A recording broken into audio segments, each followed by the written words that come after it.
Welcome to Duncan Thorin Shield's YouTube channel. I managed to con Duncan into convincing his friend to pay me thousands of dollars as a professional Counter-Strike player, so maybe he can convince you that some of his analysis is correct. Right, I've got some players I want to ask about during this sort of like era of NIP where the coach just individually, you give me your thoughts. So first, before we do some of those bigger names I referenced, let's actually talk about like sort of the people who came through NIP after the Forest era, where they were the players everyone now knows. There are a lot of the players actually have who are mad about this era, but we're going to ask about them as players. So obviously one of them is nawwk. And the funny thing is, I mean, I actually think this actually shows he has a fairly cool personality. He himself even does that joke every time of like, well, even he agrees, like, well, of course, you're like essentially like, yeah, you should pick Device over me. Like, he's Device and me. Like, so everyone's heard that story where he came on like TeamSpeak or something and told them like, yeah, they've recruited Device, goodbye, I'm off the team. Like, fine. And then just like left one morning or something, right? But what I want to ask you is this: before he got replaced, I mean, people have now seen in Apex, like, he's a pretty good player. Like this, if everyone was searching for the Swedish Opera, this guy could have been it. It's just obviously his timing with the Device move wasn't that great. What do you think? Because I remember in your team when he initially came in, though, he would only like go part of the time. So who was this player? How did you see him? So when we brought him in, he had only played in Gamer Legion, and he had played with Hampus in that lineup. So he was very inexperienced when we picked him up. It was actually like a shock to everyone. Like he replaced Forest back then, right? So replacing Forest with this kid who like barely anyone knew about was a very big thing. And I was a bit skeptical. Twist also wanted to op, and you know, I always throw out my crazy ideas, and maybe this was a time where we should have had, you know, a Forest that said, okay, Björn, that's way too stupid. Okay. Yeah. But they were like young, and it's like, okay, I guess I will only op on these maps. And in hindsight, yeah, that was probably a stupid decision. But at least I'm trying stuff. Sure. No, but he was very, very good. And especially at the end, before we got Device, he was one of our best players. He is crazy talented still. But it was Device. That's the only thing. That's and I mean, it was a little bit like Hampus said, and I don't really regret it, but it was the ugliest player change I've done, and it was mostly because it wasn't like a done deal, and everything was so sensitive. I don't know if you remember, but it was never leaked, which is crazy in esports. Yeah. And no one knew about it. It was like a literal bomb because we had to be so careful about telling anyone, and it was killing me. It was killing me that I couldn't talk to the players about this. But I also knew, right, like from a performance perspective, if you can get Device, it's not like morally wrong to do No, this. of course not. Yeah, it's like you have to play it this way and keep the players in the dark if that is required, which it was in that instance, right? But I still understand the players that they felt like they were kept in the dark. And but as you said, like Tim nawwk, he completely understood it. Like, and especially back then, Device was still prime Device. He was ranked 2 in the world in the previous top 20 players, I think, at that time. So like any team would pick him up. Also, as you say, that's actually another thing people do have to give credit to Jonas Gunderson for. It's like, that's how you know he's fucking really persuasive. Like, no one knows how he even got that deal done. He just went into a room, I guess, with Device, came out, and Device was just on an IP. Like, I mean, people know the story that even Astralis players didn't know this. It was completely out of nowhere. Like, he just, whatever vision he sold, Device bought. Like, when you get that news, it has to be a crazy day to find out, like, we're literally getting Device. Yeah, I remember he told me in a call, like, would you like Device in the lineup? I was like, yes. Which sounds like one of those stupid questions earlier. Like, would you like Zimu? Well, yeah, of course, if I could, but it's not plausible, is it? Yeah. Yeah, exactly. Because as I said, right, I had a list, which I think is a good thing, that was like, if you can get these players, you just get them. And you can do, like, then you don't need to talk to me, right? If it has to be some NDAs or something, right? You can just do it. And I didn't have Device on that list, not because I didn't want him, just because I didn't even think it was like a possible. Sure. It's like ridiculous. Like, why? But he really wanted to join. And yeah, I do think Jonas is partially responsible for that because he is very persuasive.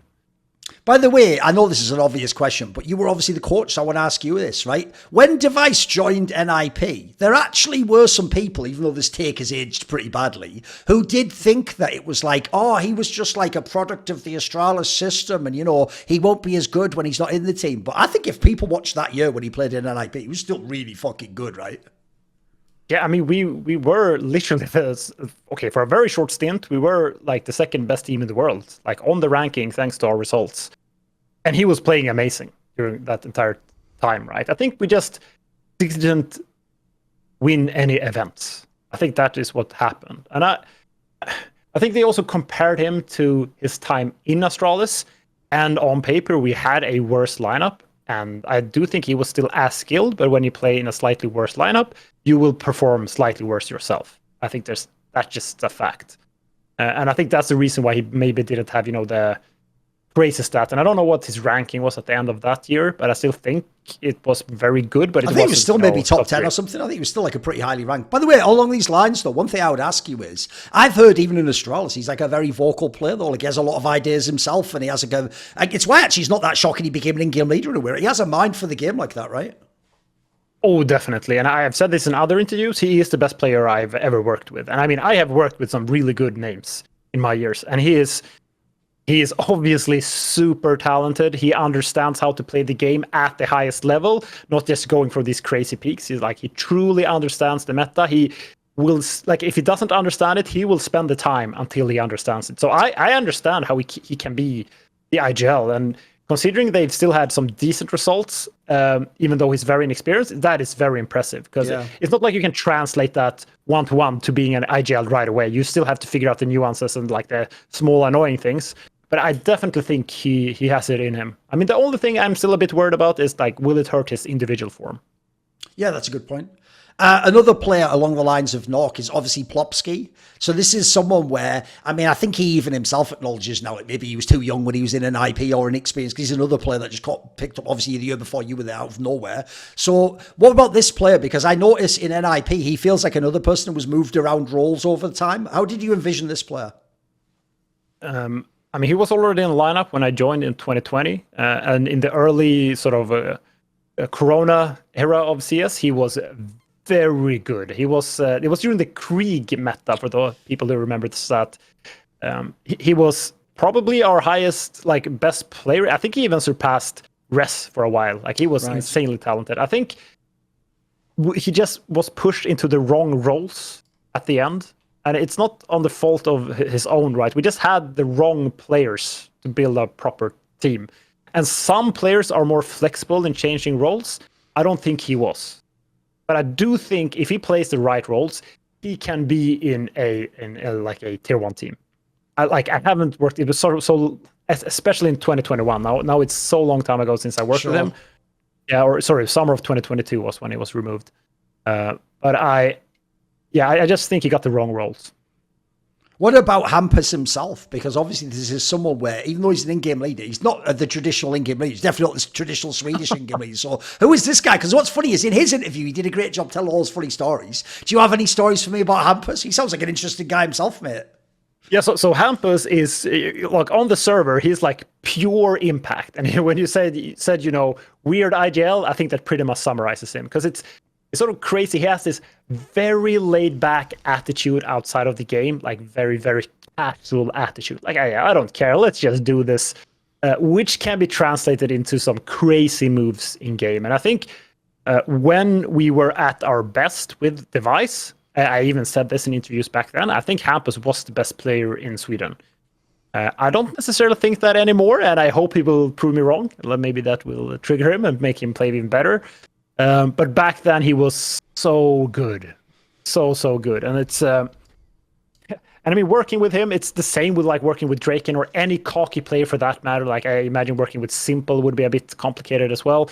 Like, as a coach, you always, it's sort of this relationship where you understand that the annoying parts of a person is at the same time their strength. Yes. And I mean, some of these annoying parts is not like annoying as a person. Like, you can be friends with them and they can have these sides, but it's like as a working relationship, it can become a bit annoying. But it also was his strengths, because he really has this I don't care, and like he could be playing like you die if you lose this match, and it's like, yeah, whatever, let's just play this 1-on-1, and he would do like walk through a smoke still, like doesn't care. And I think he probably, as I said, right outside of Device, he was the player that had the biggest impact of our performance in 2021. And one thing you just referenced there as well is normally in-game leaders are kind of like your archetype. It's considered like they're not as skilled, so they knew I should do something else in the game, and they put all their thought into the strategy, the thing. And so normally, traditionally, in-game leaders, I mean, in the modern day, they're nearly always even in the entry pack, you know, their job is do all the really dirty work. I also noticed with this player, Hampus, like, dude, he has like, he almost himself is like one of those like star lurkers. Like he has a crazy sort of mind for when to do a weird flank or to do a push, right? Is he intuitive? Does he study? What's he like? Yeah, I have to use a very specific example, right? Being boosted window on Mirage and flanking through the vent to B. I don't know how many important rounds he won us by doing that flank. And this is not against, you know, lower tier teams. This is like at 13-13 versus Vitality. And you click around, you're the coach, you go around the players. And then I see him like walking out kitchen. He has already lined up 2 players from behind. He brings out his knife, and I'm like starting to sweat. It's like, of course. Yeah, and I'm like, it's almost like back with Get Right. Like, how does it even make sense? Like, how did you even get into this position? It doesn't make, like, I was so many questions, right? And then you just win the round. And I mean, at the same time, when you are that type of player, there will always be a lot of rounds where you just look like a complete idiot. Or you jump out a window, say we stay with an op, and you just walk into his angle. But I definitely think Hampus is a player that's able to do those crazy plays. One thing I want to ask is, you mentioned it earlier. It's weird because officially from the outside, you're still within an IP after this Jonas Gunnarsson here. But as you say, essentially from your job as head coach, you were fired. It's just then they gave you a different job in the organization. And apparently you say it's like you were like the analyst to the next coach. Isn't that a bit awkward? Like, how do you like coach with the person who's sort of taking your job? Wasn't that a bit awkward? Yeah, I hate to use the word fired because it's like, so usually, you know, it's sometimes you even like demotion by promotion, and there's you move to a weird position. I don't really think I was, you know, truly removed until the end of 2022. So when I actually sort of wanted to shift from coaching at the end of 2021, because that entire thing with device and the pressure of the major, I was actually a bit mentally drained at that point, and he asked me like, "Oh, we're gonna try something new. Do you want to move to a new position?" And I said yes, right. It wasn't until the end of 2022, or I would say mid 2022, when we went international.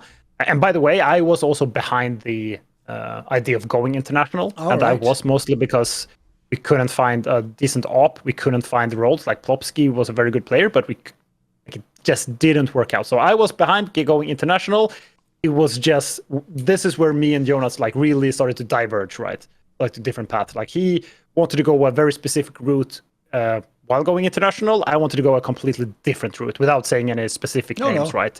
Yeah, and at that point, he went completely all in on his way of doing it.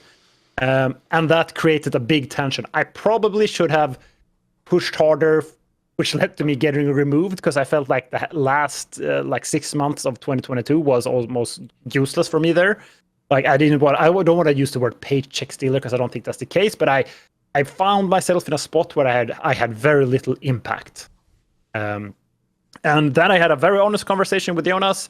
I said like, I want to do it this way. He said like, no, we're gonna do it this way. Then it's like, it's not going to work out. So he removed me. So it wasn't like this super bloody thing either, even though I disagreed with him a lot, right? And on, you know, how to run this CS division, which I do to this day.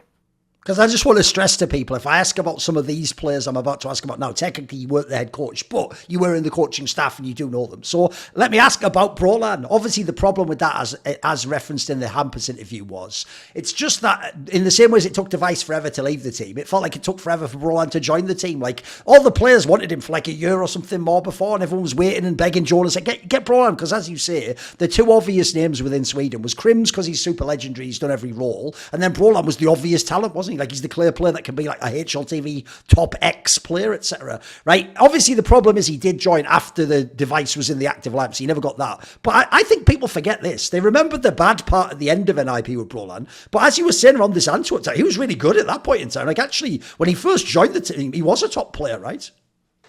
Oh yeah, he was really good, and especially when we went to Antwerp, as you said, right? We even had S-tag main opping, but which you think about it now, right? It is crazy, and like we destroyed Vitality, which is crazy when you think about it now. We beat Gambit or Cloud9 with that lineup because I think Brollan was playing super well. Plopski had really good positions.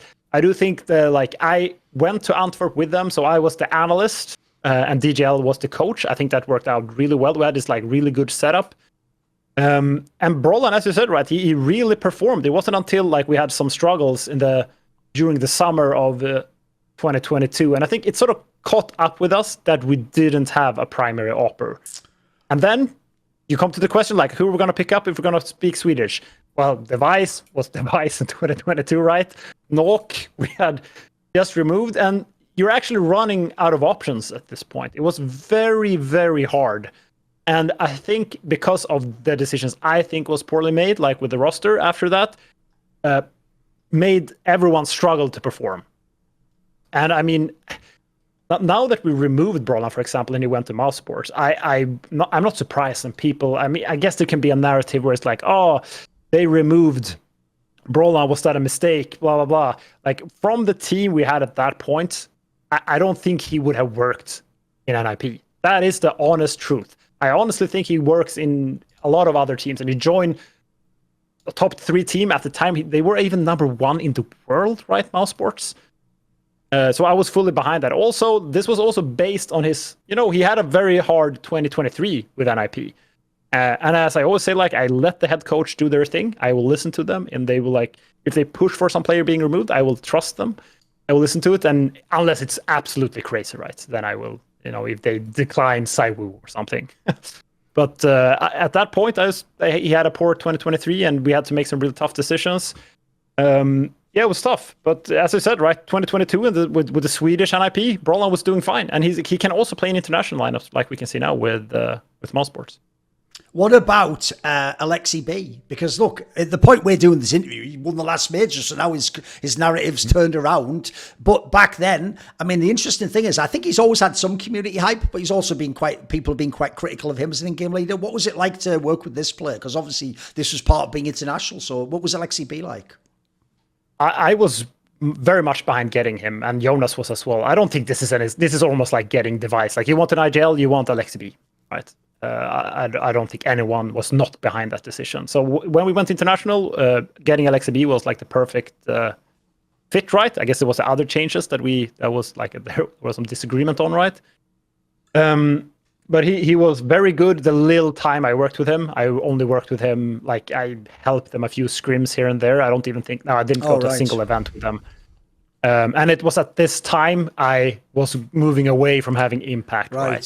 So I didn't really work with him that much. And then, like, I wasn't in the team when he was removed. But from what I understood it, right, the players wanted to move back towards a more Swedish lineup, right? Yep.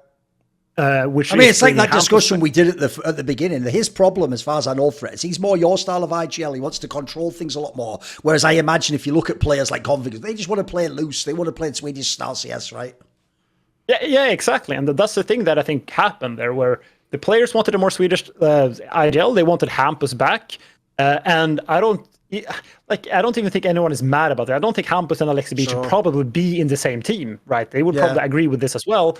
And that led to him being removed, right? And obviously that is still on the GM. Like, if I was a GM and some player super poor transfer happens, that is still on me, like 100%. So Jonas was the GM back then. Should Aleksib have been removed? No, I definitely don't think so. But I can't really say 100% what happened. From what I understood, it was mostly like the players wanted to go back to Swedish.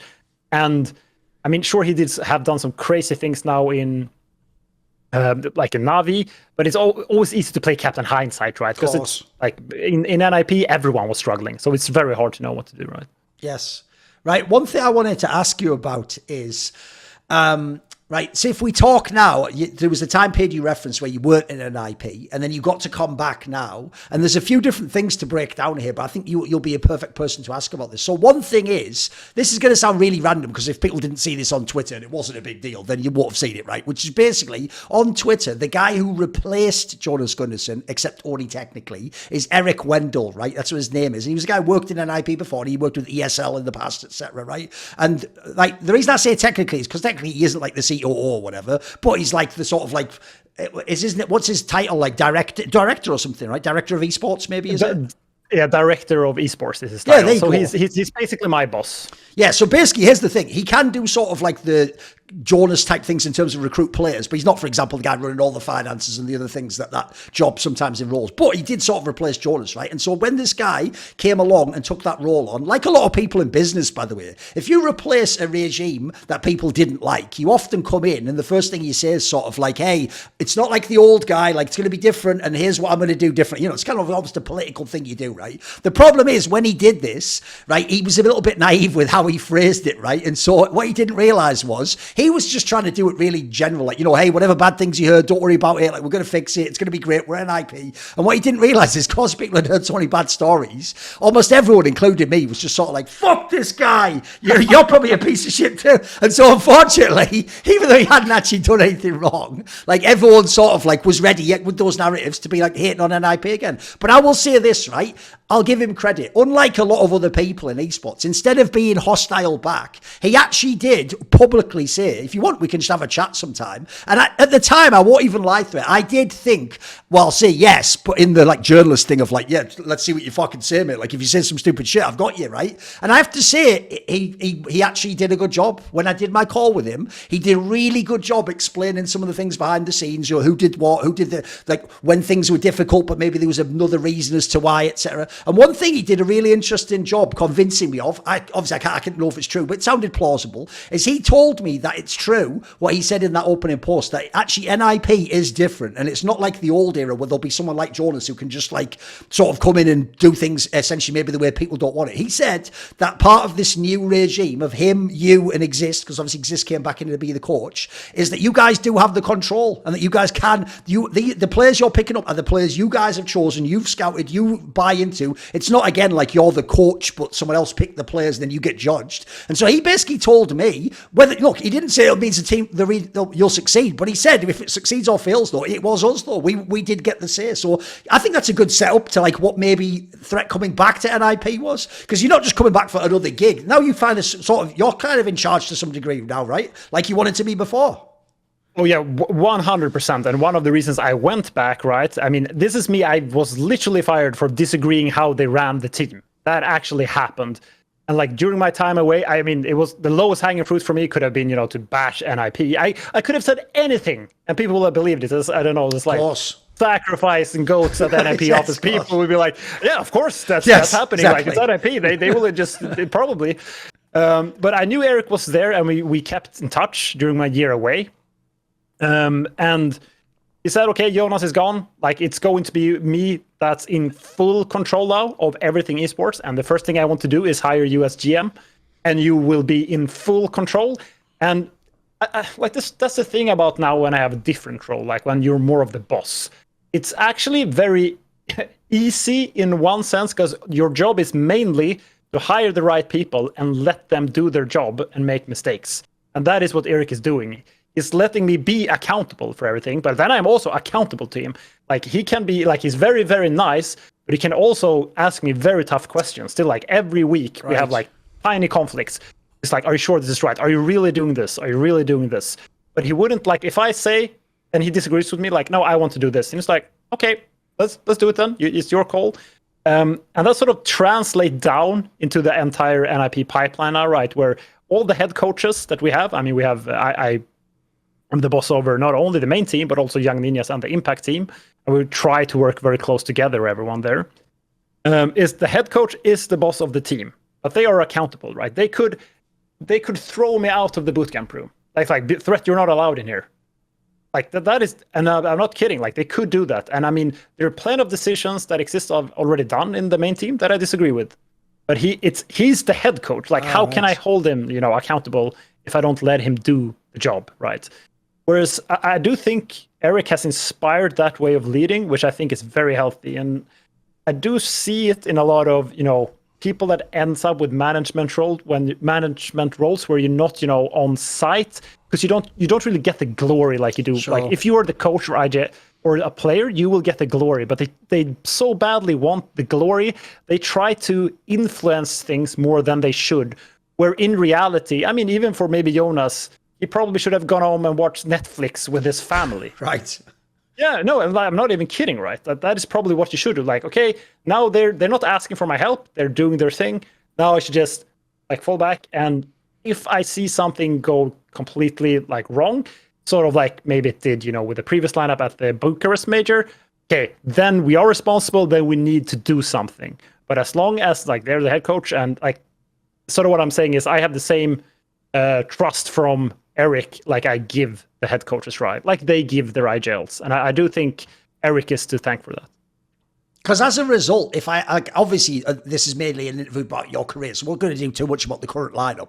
But there are a couple of names I wanted to ask about. And the reason why I brought that story up as well is because the difference is, and I even said this to Eric, that's why it was really interesting he told me that info. Because I told him, another reason I think people were so critical of NIP is because they did get the vibe Jonas made all the calls. Whereas if someone tells me, like at this point in time, obviously this NIP roster isn't like the biggest names in the world who've been HLTV top 20. It's like a rebuild. You start with lesser names or scouted play. The difference is if someone tells me a guy that I don't trust in business picked this random guy, I'm going to think, oh, it probably sucks. But if I hear like Threaten Xizt signed off on it, then he's probably really interested in it. Maybe he is good. So like the obvious player is, I remember when I talked to him, this is when the team was going to sign Wrinkle. And at the time, loads of people again were like, who the fuck's Wrinkle? But it's like, that's different though, guys. If I tell you Threaten Xizt sign off on signing Wrinkle, now you're a bit more interested. And all I'll say is, I think if people have seen the initial results, there's something there, right? It's an interesting pickup. Yeah, we spend so like signing players for a CS team is one of the most time-consuming things in my job. Like by far the most time-consuming thing we do. We looked at so many players. We interviewed a lot of players. Like if there were some rumors on HLTV, we probably talked to them, right? We talked to everyone, right? And we watched a lot of demos, and we have to. You have all the maps and all the positions and all different possible constellations of players. I'm telling you, like this is like harder than quantum physics. You can never get a team that's perfect on all maps. Sure. That's impossible. Yes. And if you get one map wrong, you will have, some analysts on Twitter is like, oh my God, what are they thinking? There's both connector player on Mirage. And you're sitting there with like 10 Excel sheets. It's like, yeah, this is the best one you could get, right? No, but we spent a lot of time, and I have to give most credit to Xizt there. Because there was actually like in our first interview, like we talked to so many people. That's a little bit of a more like a fast talk with them.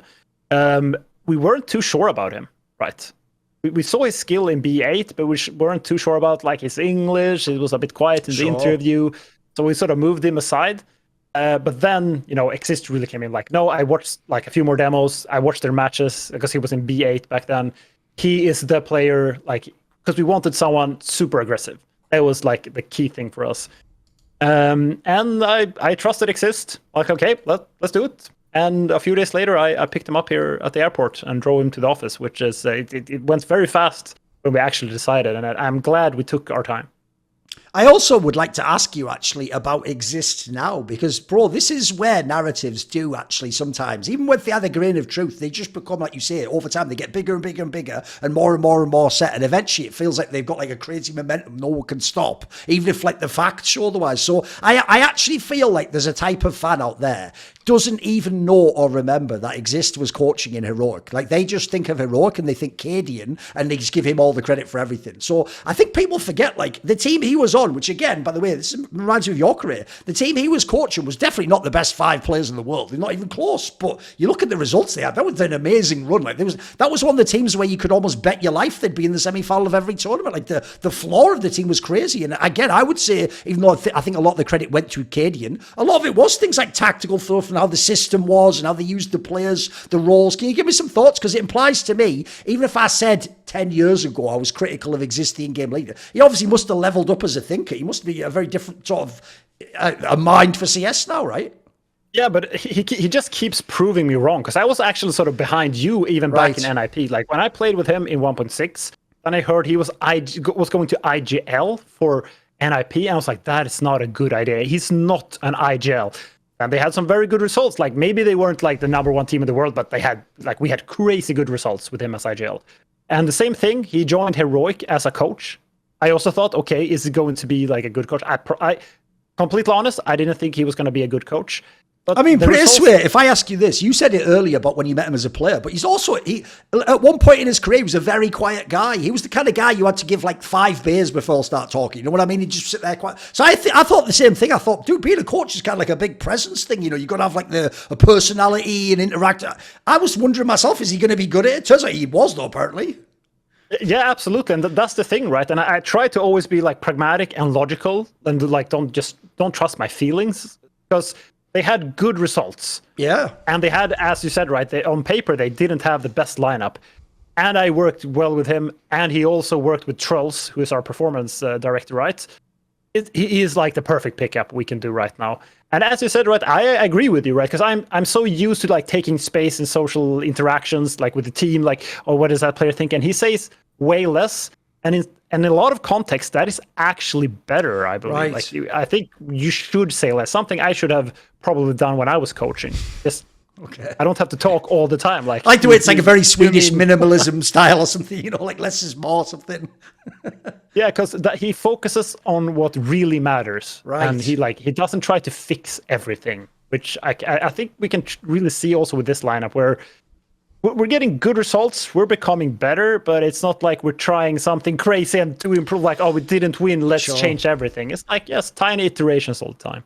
By the way, what you've just referenced there, I actually think I could make more of an abstract question about, which is I think that actually is the curse of being a tactical in-game leader or coach, is part of you starts to view, like I'll give you an example. When I was friends with MSL, the Danish in-game leader, he's also known as like a very structured, you know, from spawn, call the strat. And one of the problems he had was you could almost never tell him like a player wasn't good enough in his team, because he wasn't thinking about the game that way. He wasn't looking at the player's numbers and going, oh, he needs 4 more. He was always thinking, yeah, but if I'd have made the strat better, or if I'd have got him into a better position, or if I'd have made a better call, he was always problem solving. He saw everything as a problem, and everything could be solved, like you say, logically, with like, this is the correct solution. And so I feel like maybe the curse of that, obviously the gift, the strength is, it'll be amazing. So many things you can do in the game. But like you say, sometimes you might think everything needs to be resolved. I have to fix every person and everything. And it can be hard to give up a bit of control, to give them agency. And like you say, even like with your job, to even let people make mistakes, it can be hard to give up that control, right?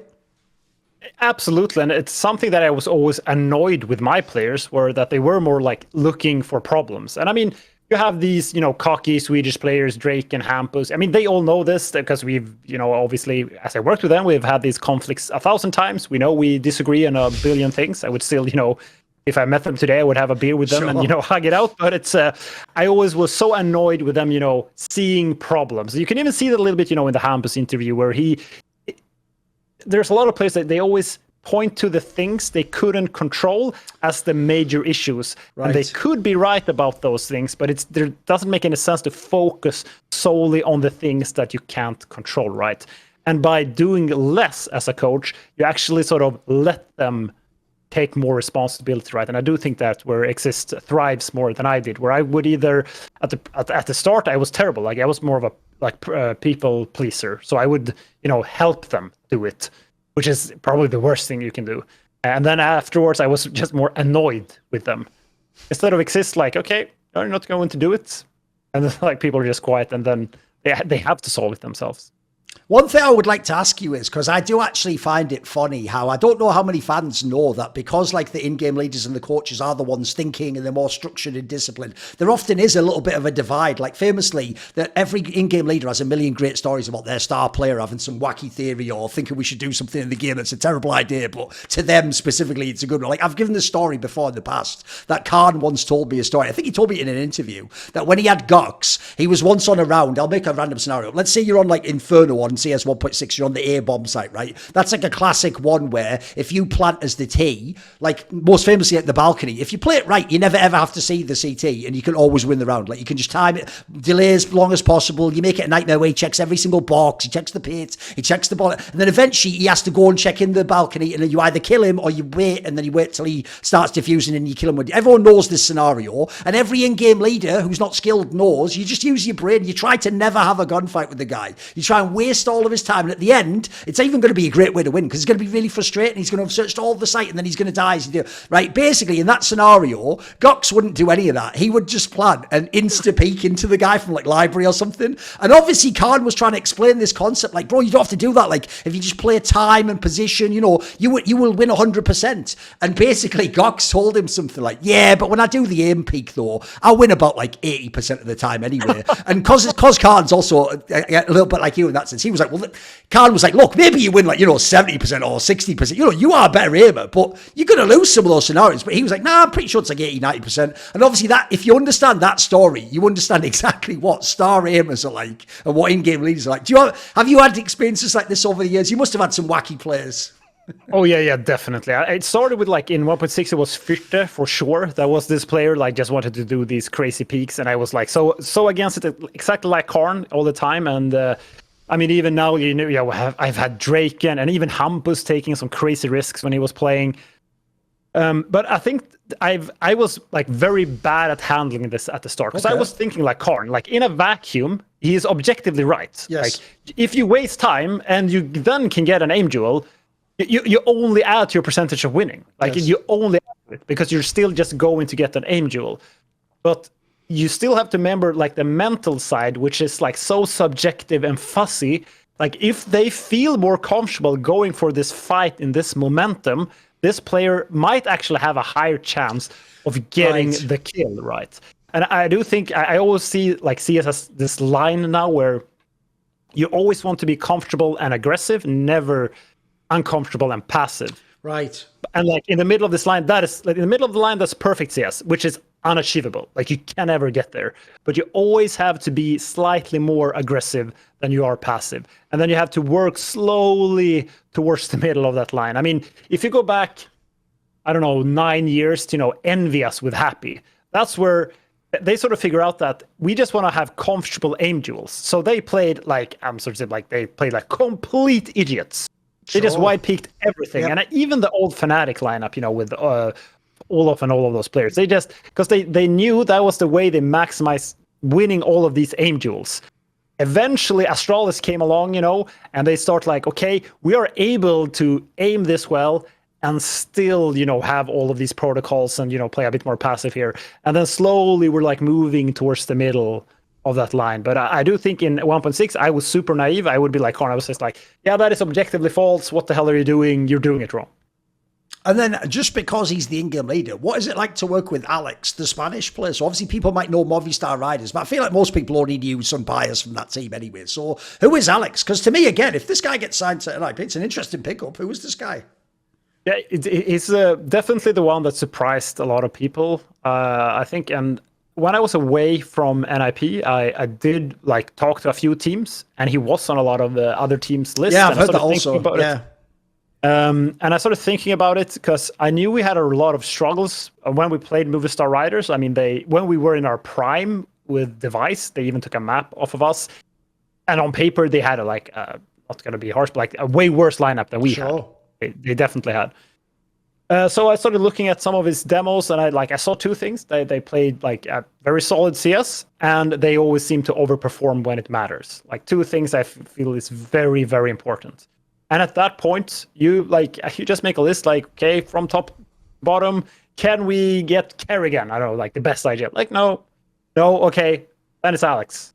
Then do it. And you just have to trust your gut, even though, like, of course, you feel like, he hasn't been tried. Like, you look at that match, he had like bad rating, blah, blah, blah. But like, no, this is the best option. He has these results, sort of like Xizt with Heroic. Like, he did get to, I think, the semifinal with these lineups. He did, right? It happened. And he was the IGL. I think most of the worry was his English, for me, to be honest, which was a bigger struggle in the beginning for him than it is now. He's much, much better. And I don't really feel like he was able to get the space he needed until we, got the proper lineup like we have now. And I have a lot of belief in him. He's like a very solid IGL, and also he has this, Mediterranean, lose, always get the mood up. He's right. Just, I think he really masters the captain aspect of being an IGL. And then the last player I want to ask about, I actually think is one of the more slam dunk moves he made, which is obviously signing Izak. Because even though NIP isn't itself an all-Swedish team, look, to have 3 Swedish players and do the Swedish flag again seems cool anyway. Everyone knows that's what you want NIP to be. And then the other thing with this player is, the reason why I think it's a slam dunk threat is, this is one of those players where even though he had that little period when obviously Gamer Legion was doing that run, I actually think that tricked people into thinking he's a different type of player though, because he had a bunch of rounds there where he was like actually like going crazy and killing heroic and doing like mad frags. To me, the thing about him is everyone I know who's a coach though thinks this player's underrated. Like he's sort of like one of those like players that rounds out a team as a role player, right? Seems like he has maybe a good mentality for that. What would you say about this player? Again, not all the hype I was here, a lot of people are impressed with this guy, but it's less of like a wow factor player, right? I mean, it's sort of back to the Excel sheets I was talking about. Like position-wise, it just fit like almost perfectly on every map. Also, when we decided to pick up Maxter and Wrinkle, we sort of felt like, okay, we have Res, Maxter, and Wrinkle. They are supposed to be the star players. Right. We want a player that will like improve the players around him. And you look around, and well, Izak just like pops off, right? Whereas as when he was in Gamer Legion, I mean, sure, the players were decent, but it's once again the case of like on paper they super overperformed when Izak was there. Yes. And Izak was, as you said, like he's playing good, and he's playing good all the time. That's also very important to me, right? Where he will play well when it matters, and he's proven that, you know, especially by getting to a major final, which I never managed to do, right? So it's he was in some ways the easiest pickup. As we come to the end of this interview, one question I have about you is what the future is. Like, as we say, and technically in this interview, when I did my first interview, you'd already retired. That could have been the end of esports for you, but instead you got like a decade and a half more so far, and it hasn't finished yet. So one thing I want to ask is, one, in CSGO and CS2, has it been kind of like satisfying to somewhat live out some of the fantasies you never got to in 1.6? Like you literally got to be the in-game leader essentially of Forest to Get Right, things that would have been awesome at 1.6. You got to have teams win big lands even. And obviously now, through what you're doing, bringing the org back up and recruiting the players again, the hope one day presumably is like win a major or something. So what have you thought about like the non-playing part of your career, and what are the goals for the future? What do you look to for the future? Like, are you going to be like the equivalent in sports of when someone's with an org for like 30 years? Will Threat be there forever if everything's the right role and the right interest or whatever?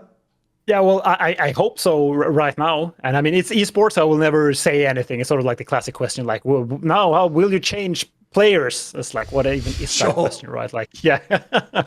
But right now, like, I've always wanted to be the best at what I'm doing. I mean, I've only been GM for like soon almost a year, but I still feel like I'm a complete rookie. There's still so many things I need to learn. I'm getting like, well, we are signing a 4th team now, so I have with the coaches and players, that's 23 people that I manage at this point, which is a lot of work. I make a lot of mistakes, but I do really want to improve. And like, goals is still be the best. I want us to win the major. I want the Impact team to win Impact. I want us to have the best talent system. Like, I'm looking up to other teams. You have Mouse and XT, for example.